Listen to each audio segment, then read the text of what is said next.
So our discussion is on good governance, with special emphasis on the role of management and boards in ensuring good governance in organizations. But I would like to hope that you can apply the same thing as a parent to ask, are you doing good governance in your own home?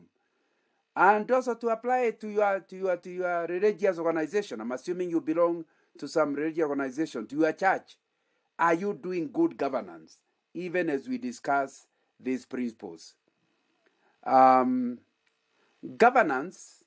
is a term that denotes the relationship existing between the body of government, whoever are in charge, with its policy making and implementation activities, and the people they are governing.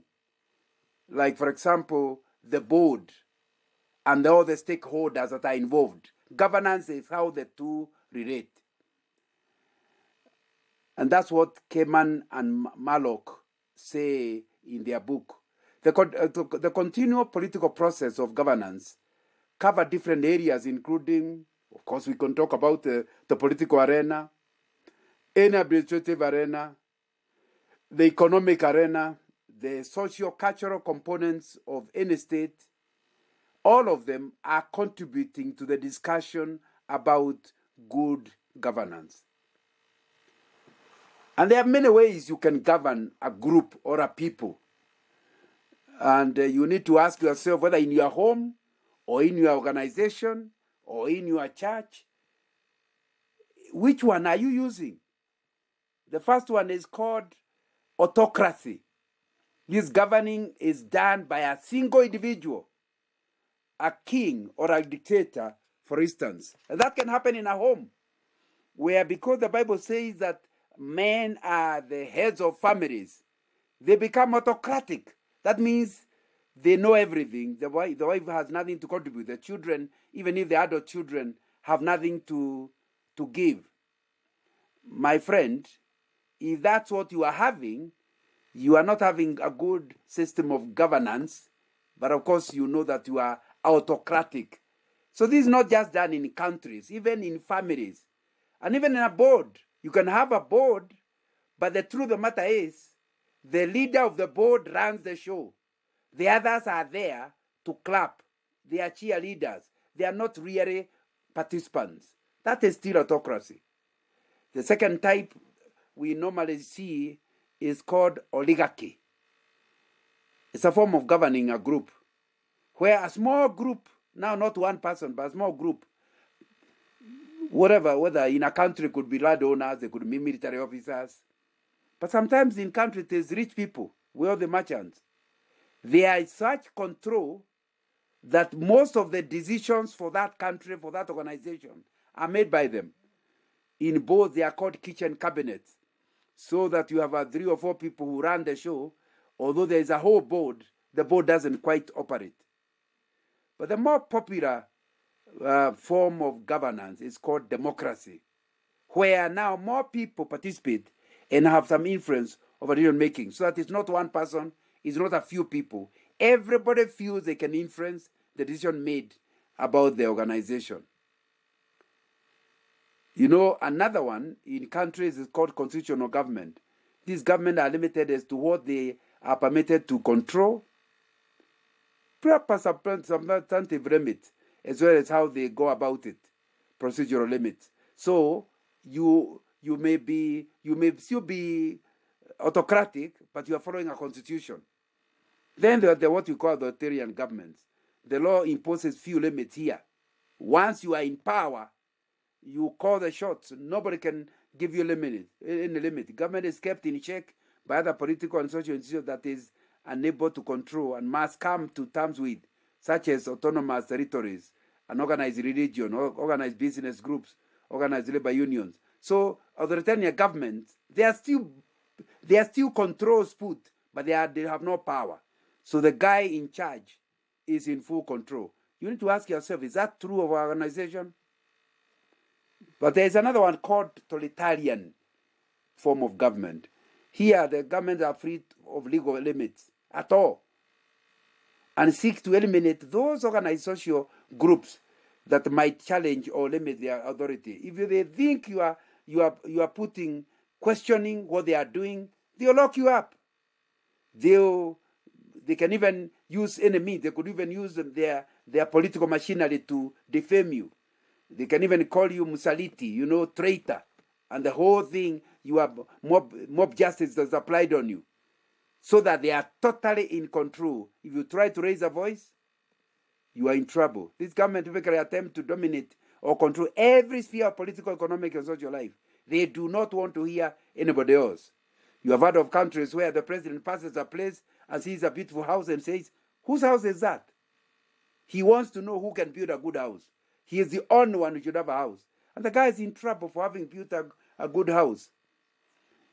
Of course, we also have what we call republic government, where the right to office is through election rather than inheritance.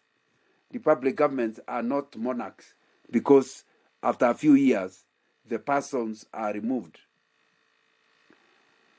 As I summarize this introduction, let me tell you, there's a checklist of good governance. You can check it for your home, and I'd like you to put down the list of those notes with your board chair, who can also distribute to you. But these are agreed by experts in governance as how you can check whether you are having good governance or not. Number one is accountable. You cannot be said to be good governance when you cannot be held to account for the decisions you make. It needs to be understood that once you have power, Shakespeare was right when he said power corrupts, and if you have actually got absolute power, you are corrupt absolutely. I know Shakespeare was a required textbook in our time in school, but not anymore. But that's what he said, and it happens to be true. Everybody in the organization must have somebody who holds him to account. When you are a clerk, you must have a supervisor holding you to account. But the supervisor must also have somebody holding them to account. And the CEO must have the board holding them to account. And the board must be held account by the members of the organization. Everybody has to answer. When that happens, you are likely to have good governance.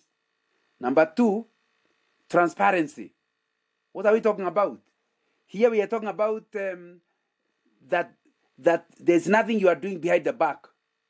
Everything can be seen. Because you can be having somebody to hold you to account, but the way you do things is so opaque.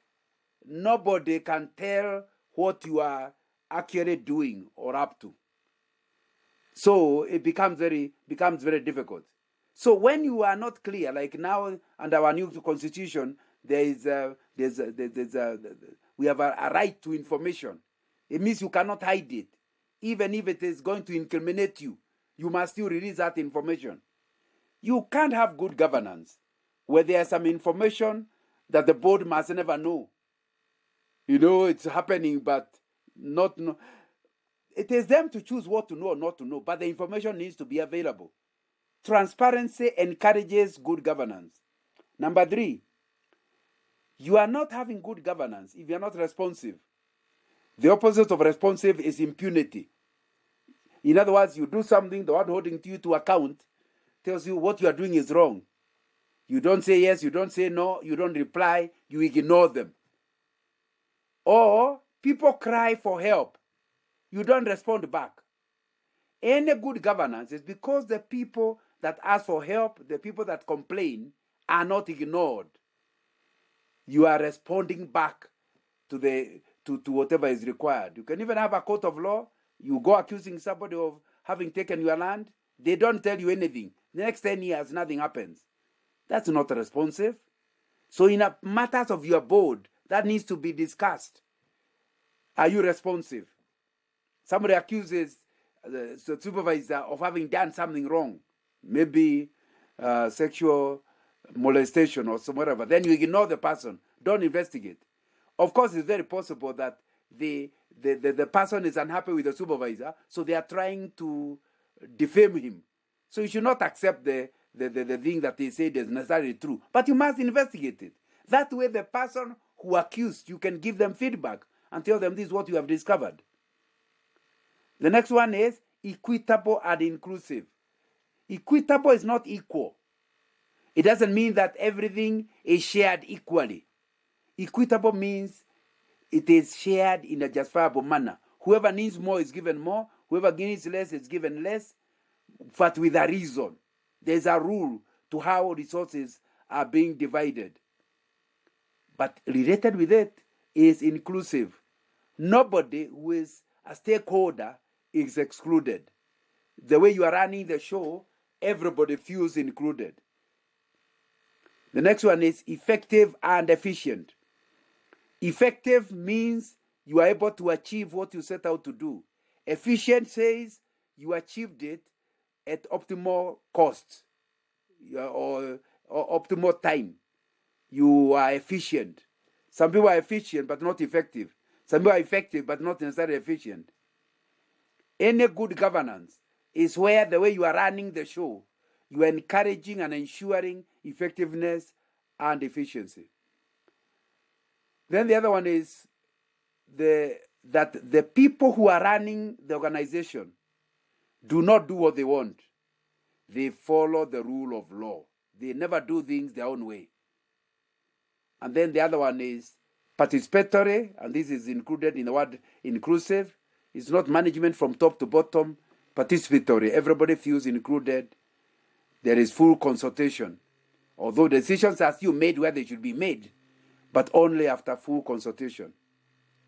Then finally, instead of voting in every issue, you allow enough discussion until everybody is pulling the same direction. It's called consensus-oriented rather than divisive.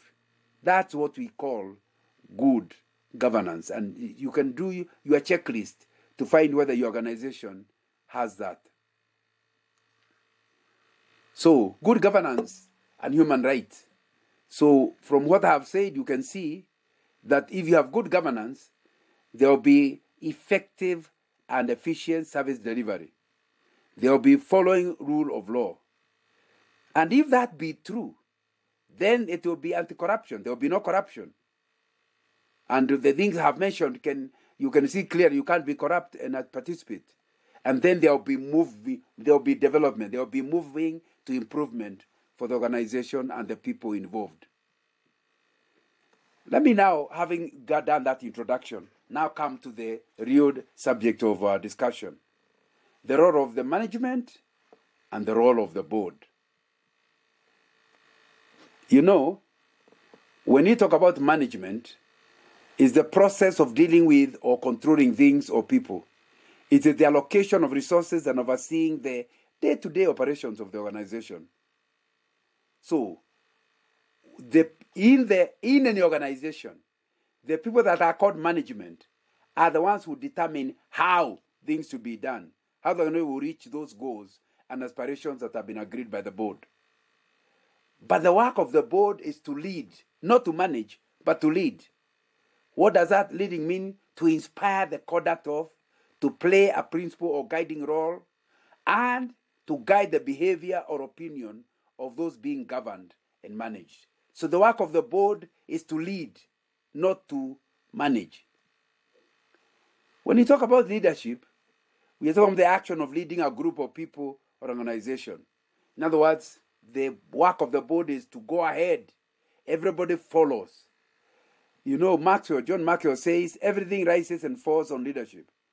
Because management is supposed to do the things that have been agreed on the direction we are going.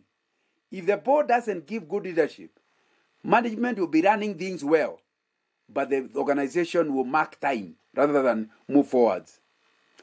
One of the things that will be required in leadership is integrity. I have written a book called Integrity, the Litmus Test of Good Leadership. You can get it from Scripture Union Bookshop or you can buy it in Amazon.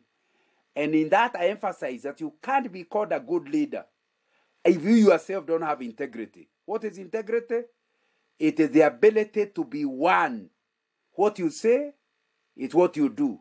You are one person in the dark and in the light. There is a strong correlation among leadership and management. And it's important to understand that although we are talking about leadership and management being done differently, managers sometimes do some leadership role, and leader and board sometimes do some management role. However, the main thrust is the board leads, managers manage. Let me now take several issues in leadership and say who does what on them. First of all, let's start with the decision making. That's one of the role of both management and managers. What does the board do, and what does the manager do? What are the managers doing? For the board, decision making is required to determine the future of the organization and protect its assets and reputation. So any decision that is determining not how to run the organization, but where to go long term, that should not be made at management. It should be recommended by management, but the decision has to be made at the board level. Any decision that has to do with disposing assets or gaining new assets, growing the organization, that is a decision by the board. Any decision that might affect the reputation of the organization, that is a decision by the board. The board also needs to consider how their decisions relate to stakeholders and the regulatory framework. So as they are making decisions, they must say, how will this affect this and the other? But it is their responsibility to make that decision. However, managers, because you see the board will make a decision, but it's a useless decision unless the managers can implement it. Whether the board has made a decision or made a policy, it will not happen unless the managers do it. And that's why at least one or several people in the management must be part of the board, so that they participate. When they are in the board, they are actually board direct, they are board members themselves. So they participated in making that decision in the board. When they now go to management, it is not to question the decision, it's to work out how can it be achieved. And that's the work of managers. Let's pick another one. What about duties and responsibilities? For the board, they have the ultimate responsibility for the company's long-term prosperity. Also, the board are normally required by law to apply skill and care in exercising their duty to the company and are subject to fiduciary duties. My friend, if you are in the board, your decisions can take you to jail because you are acting on behalf, fiduciary, you are acting on behalf of the organization. You can be sued or not sued. Your decisions are the decisions of the organization. The board also can be personally liable if they are in breach of their duties or act improperly. They can be held responsible sometimes for companies' acts. The company did something, you don't sue management, you sue the board. But the managers, not usually bound by direction or responsibilities. In some 25 years ago or so, no more, it was early 90s, I was appointed by Moi to be a director in one of the parastatals. And there were a lot of talks of corruption. When I got the state, the state act, the one that talks about how states, parastatals are to be run, and I saw it says, in case the organization does something wrong, the directors will be the one sued or held responsible. Remember, it's management that made the problem, but you don't sue management, you sue the board. I was very reluctant to become a director in that parastatal. But that needs to be understood because sometimes the board members are not aware. If managers are doing something, they allow them to do whatever they want, not understanding where the rubber meets the road. The board are held as the owners and trustees of the organization.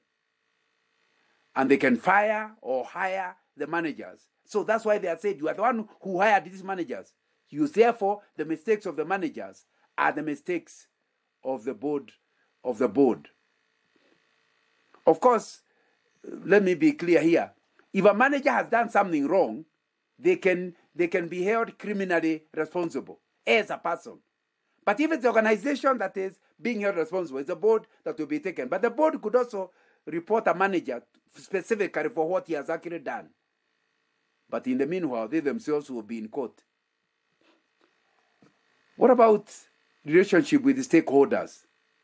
Stakeholders can remove them from office. You know, the shareholders can remove the board from the office. I don't know about the NGO, but in companies, the shareholders are the final word, not the board.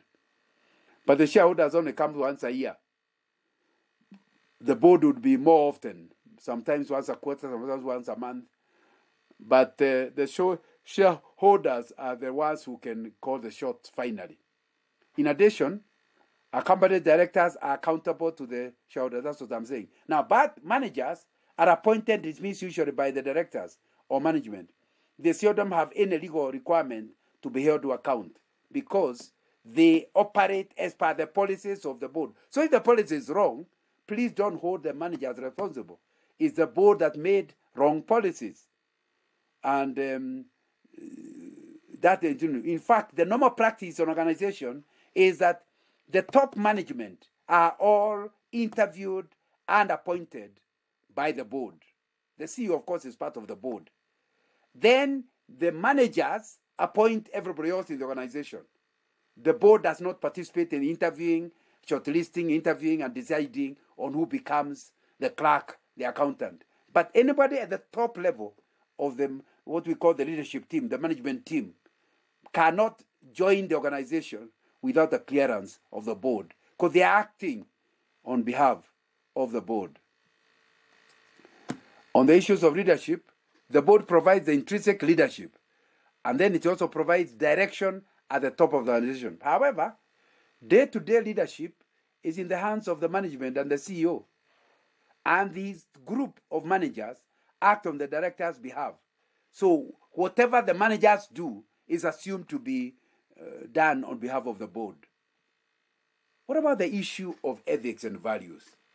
This is the thing that will determine whether any organization rises or falls. You can have the best vision. You can have the best mission. You can have the best ideas. But if there are no values, ethics within the organization, that will be already. And that right from the top, the board itself needs to be people that have agreed values. Because when you say values, you can have bad values or good values. That's why, for example, I went through the list of the board members and I found many of them are actually Christians. Why don't you take the Bible as having the values by which the organization will live by?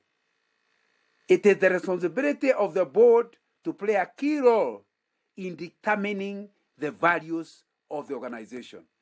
The managers do not determine the values. It's the board that determines the values and the ethical positions on various issues. It's your responsibility. There must be 5 to 6 of what we call core values. What are core values? Non-negotiable convictions. The organization says, these are our non-negotiable convictions. In other words, we are willing for this organization to fail rather than break these values. What are they for your organization? And if you break those values, you are not discussed. You are dismissed automatically and immediately, as long as you have broken the value. Other things you can be improved, you can work on them. But if you don't have values, you cannot continue in the organization. That's why the board is the one that determines them. What is the role of the board on values? It is the work of the management, not the board, but management, to carry out the ethos, taking direction from the board. Whether an organization is practicing the values is not determined by the board sincerely. It is the management that is there on a daily basis that determines whether you are keeping. You know, a lot of organizations have core values, but they operate different. That's why we call them stated values rather than lived out values. But if you want your organization to go places, you must have values. I normally call values as the boundaries within which we travel. So people, messengers, accountants, everyone knows that we are going here, this is the mission, the vision, but we are not allowed to go outside this boundary. We cannot operate here. It helps in decision making. right from supervisors to clerks, they know the decisions must not cross this line. It is the responsibility of the board to determine those values. The management can recommend, but it's the board that determines. And then there is the issue of administration, how you administer the organization. It's you, the board is responsible for the company's administration, but they do very little of it. They determine how it will be done, they approve the structure, they approve the establishment, but the actual work is done by management. Related duties associated with the company administration can be delegated to management and must be delegated to management. But this does not relieve the directors of their responsibility. So when a clerk does something wrong, the board is still responsible. What about the statutory provisions, the requirements of the law of the land? In many countries, there are numerous statutory provisions under the Companies Act, under the NGO Act. There are provisions, statutory provisions, that can create offenses of strict liability for the board, under which directors may face penalties if the organization fails to comply. And I can see among the directors, you have some legal officers. It's important that they study and educate the board of what those liabilities are. For management, the statutory provisions do not usually affect managers. They are implementers of what the board says. So the board will be the one that will be held accountable. But there are some responsibilities for both the board and management. And I've already made reference to them together. So the board is one team, the management is another team, but now together, board and management have accountability of power, based on the fundamental belief that power should be exercised to promote human well-being.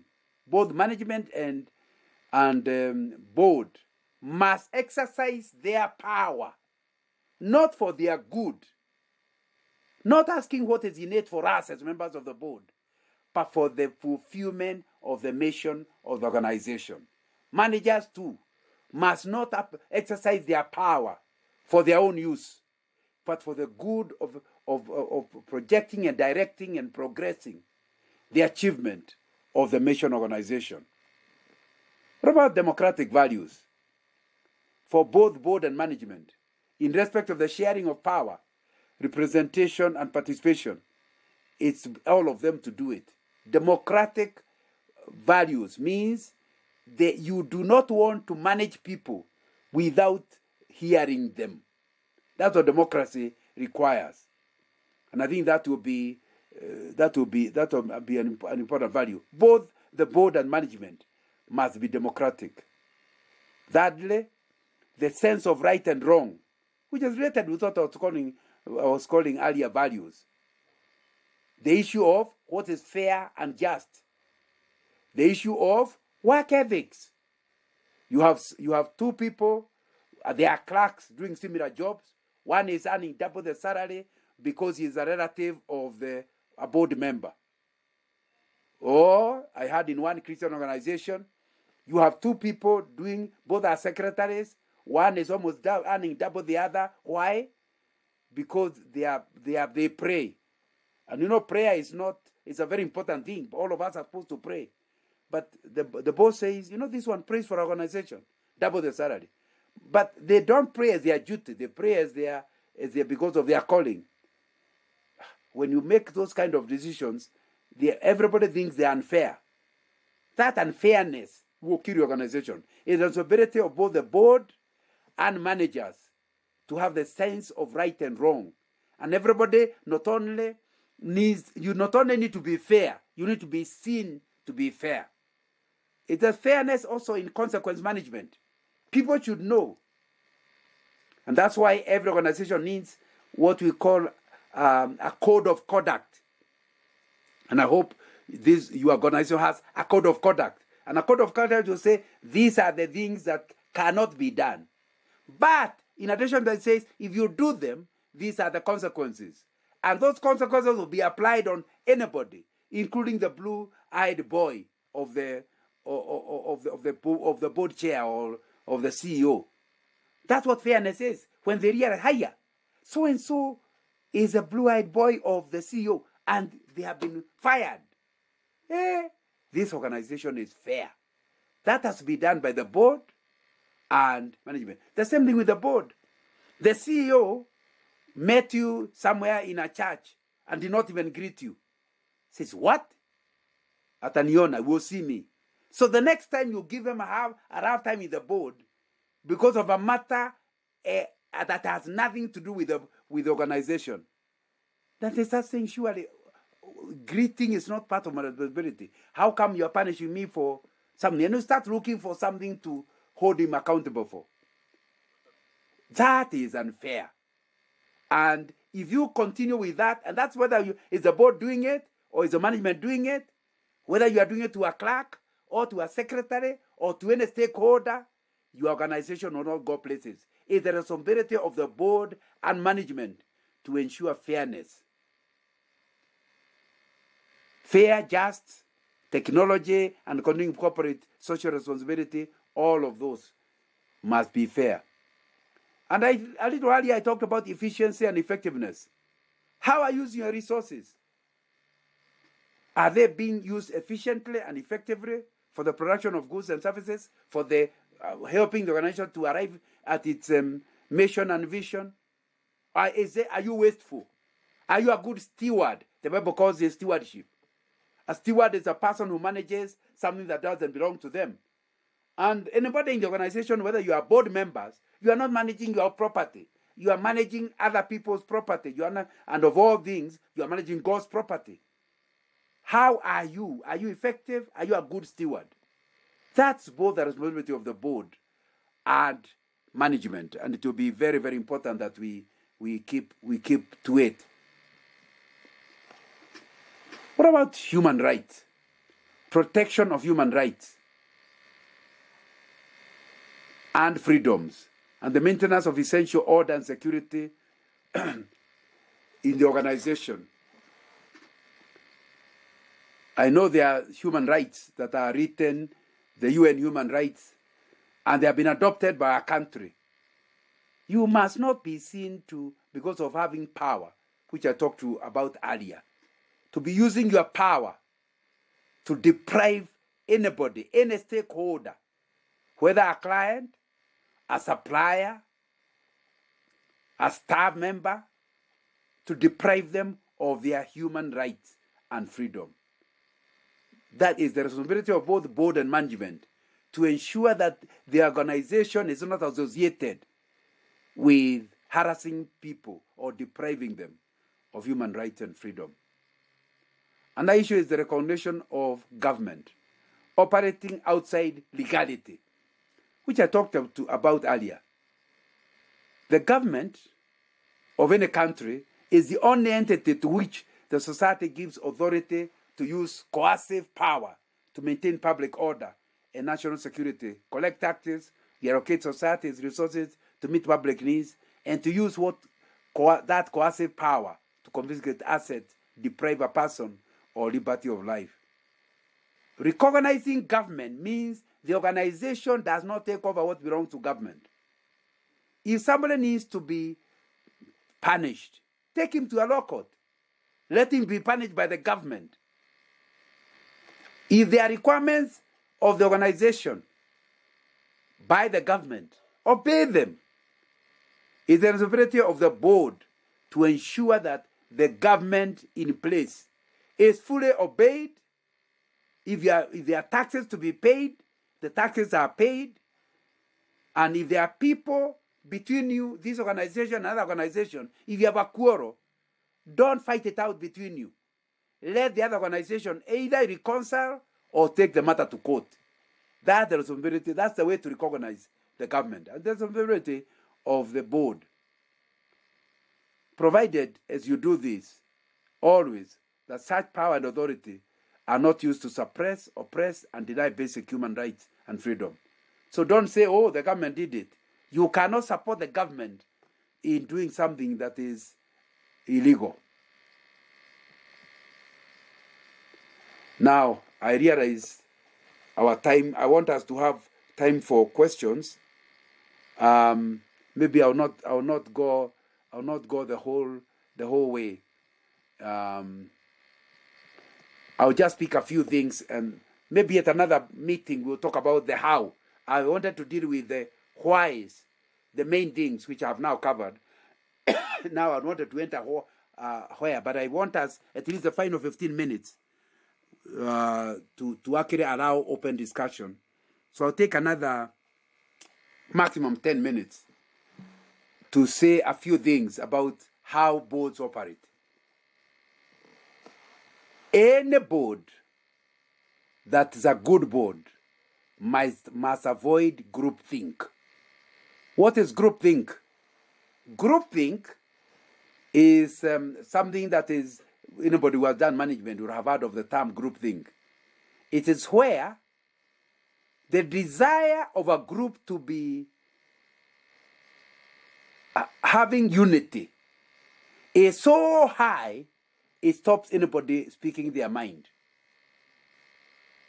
And it's a very contradictory thing in the sense that any team would like to have unity. Any teams wants consensus. Any team wants to work well with each other. But management says, if that desire for unanimity is so high that people don't speak their mind, several things will go wrong. Again, at another time, we could spend a lot of time talking about groupthink, how to prevent it, what are the symptoms. But for today, I just want to just mention a bit of it. So that desire is a good desire, but it must be checked so that you do not end up having groupthink. One proper result of groupthink is that everybody's brain is turned off. One person's brain works. We have such high respect for director so-and-so that whenever they give a point, nobody opposes them, nobody questions it. Oh, but you know, he has been in these matters for a long, long time. Oh, don't you know? He is the one who is the vision carrier for this organization. Oh, don't you know? Nobody knows these things like them. Oh, don't you know? They understand the system better. Don't you know? He is connected with the president. Don't you know? So everybody is, because of respect and they don't disagreement, ends up switching off their brain and allowing that brain to talk. Sometimes you go for board meetings, and the board meetings for such organizations end very quickly. I used to belong to a board like that, but that's not recent. That's in 1975, 76.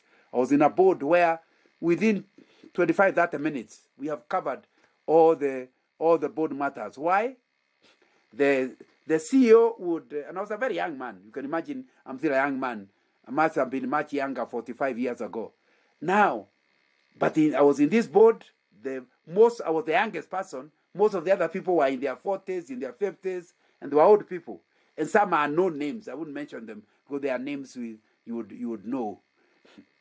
And the board man, the director would come with a statement of the things that to be, these are the issues, this is my recommendation. And when he reads the recommendation, the chairman says, are we not happy with it? Nobody ever disagreed. And because I was very young and new to being in the boards 45 years ago, I found, hey, I better be careful. But that meeting would end up very shortly.